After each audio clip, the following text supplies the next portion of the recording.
Hi, it's Karen from WriteFromKaren.com, and what is today? Quick quiz. November 1st, the first official day of the 2010 National Novel Writing Month Challenge. And I'm sitting in here in the dining room. This is where I come to kind of sequester myself from the rest of the family. It's quiet. I have lots of room to spread out. Me and my laptop and my Red Bull, later some coffee because it's a Red Bull coffee kind of day. And this is my 6th time playing NaNoWriMo, and hopefully this will be my 6th time winning NaNoWriMo. And as usual, I have an idea, and as usual, I have no idea where I'm taking that idea. I had every intention of outlining this story in October. And I plan on using the Writer 5 program. I'll leave a link to it if you're interested.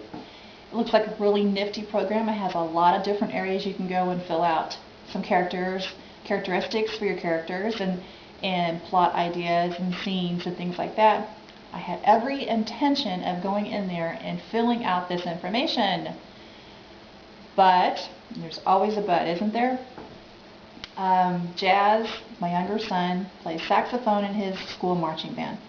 And October is insanely busy for the marching band. They have a ton of competitions out of town, so we're driving out of town every weekend. We get home at about 3 o'clock in the morning, Sunday mornings. So, Sunday's shot because I'm too tired to do any kind of brainstorming to speak of. And then, if you're just tuning in, we have been doing a lot of home improvements. We are hosting my husband's family this year for Thanksgiving, and that always motivates us to start doing some things around the house that we've been talking about doing for a few years. And so we've been painting and redecorating and ripping up carpets, and it's been really busy and time consuming. I had no idea decorating your house was so time consuming because of all this running around town trying to find the right item for this right space, and it's just not my cup of tea, and I know why I don't do this very often. Ugh. Anyway, there's that, and then of course there's the normal work stuff. So even though I've been busy, I really have no excuse because I could have done it. I mean, I had some time pockets where I could have sat down and done my story, but once again I didn't because I'm like the queen of procrastination. So no excuses. And I am where I am right now because of sheer laziness, quite frankly. So anyway, but I do have an idea, and I'm excited about the idea this year. Last year I did a series of short stories, and though it was a challenging idea, it wasn't much fun to implement. It was a stop and go process. And just when you get into the story, you end the story, then you got to start a new story. And so I kind of felt like I was doing several small mini NaNoWriMo challenges, and it got old fast. It was really hard to finish the challenge last year. But this year I have an idea for an entire novel, and I'm excited about it because I decided to try to pick an element that I'm interested in. I mean, go figure, right? Write something that you're interested in, because then you'll be passionate and your passion will come through in your writing and readers will want to read it, right? So I thought I would take the whole marching band concept, because I'm a huge band mom. Love the whole marching band season, the process, the rehearsals, the shows, the competitions. Really exciting stuff to me. So I thought I would center the story around a band director. And but the thing is, if your kids go to public schools, then you know what I'm talking about. Periodically, every 5 years or so, when they start thinking about cutting the budget, there's always talk about possibly cutting the arts, band or music and art. And I think that's a terribly bad idea, by the way. But this is what's happening to my character.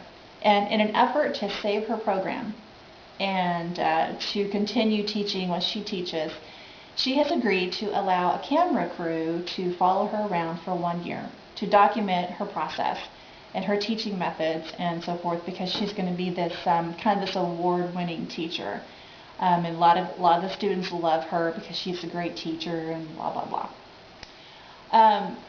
In exchange for funding to continue the program. So that's what the story is about. Now, of course, I have to figure out what kind of conflicts are in there, what kind of obstacles she has to overcome, because otherwise it's just a boring reality show. Though I don't know, the way that the reality show trends are nowadays, it might not be such a bad idea. But anyway, I'll figure some out. I'll figure something out. I'll put this character through the ringer several times and see how she squirms her way out of it. Of course, I have no idea how that's going to happen. I won't know until I'm writing it. A lot of times I prefer to have my characters kind of lead me around by the nose when it comes to their stories. And they always take me in surprising places I never probably would have thought if I had sat down and outlined it beforehand. So I'm really looking forward to my character's journey. So that's my idea for this year. And as soon as I finish this video, I will start writing. Here are a few tips for those newbies out there that are trying the NaNoWriMo challenge for the first time, second time, whatever. For me personally, I find it helpful to write as much as possible, as quickly as possible, right out of the starting gate. I mean, full speed ahead, because your enthusiasm is high for the process, for the story. You're excited, and it's you want to make that word count go up, because it's very satisfying to see it go up. And so write as much as you can, as often as you can, the first and second week of the challenge.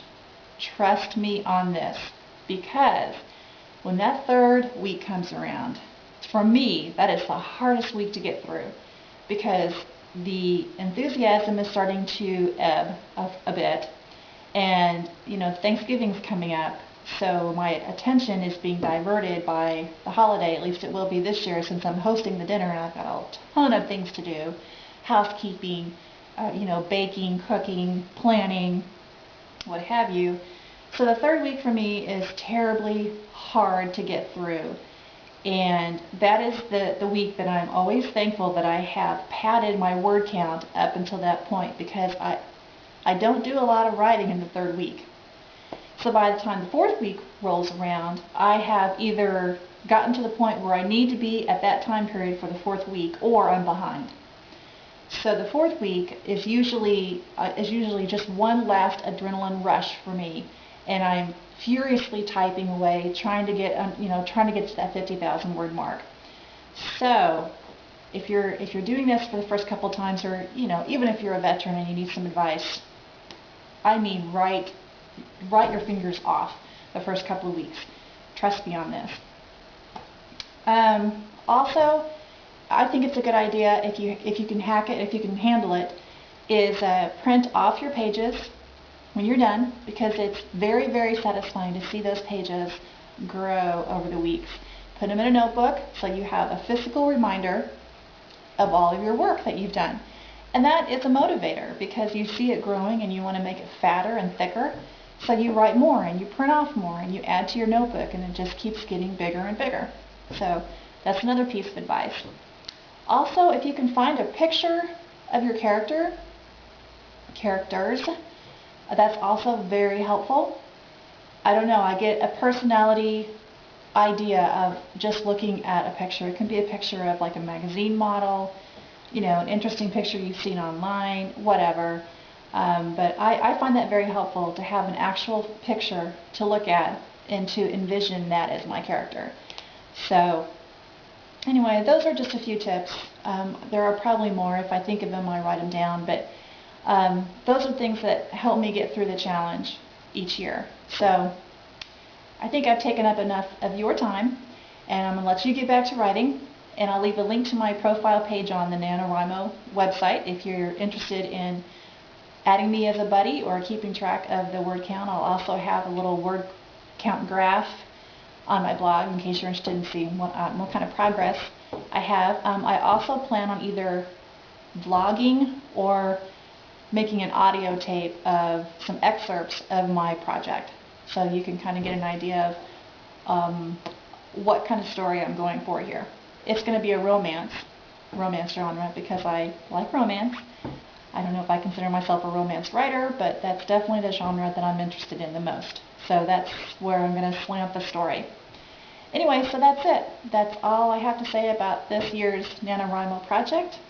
Guys, hang in there. I know it's intimidating to think of this challenge ahead of you, and oh my gosh, 50,000 words just seems like huge. But just keep chipping away at it a little bit at a time, and by the time the end of the month comes around, you've got a huge stack of papers.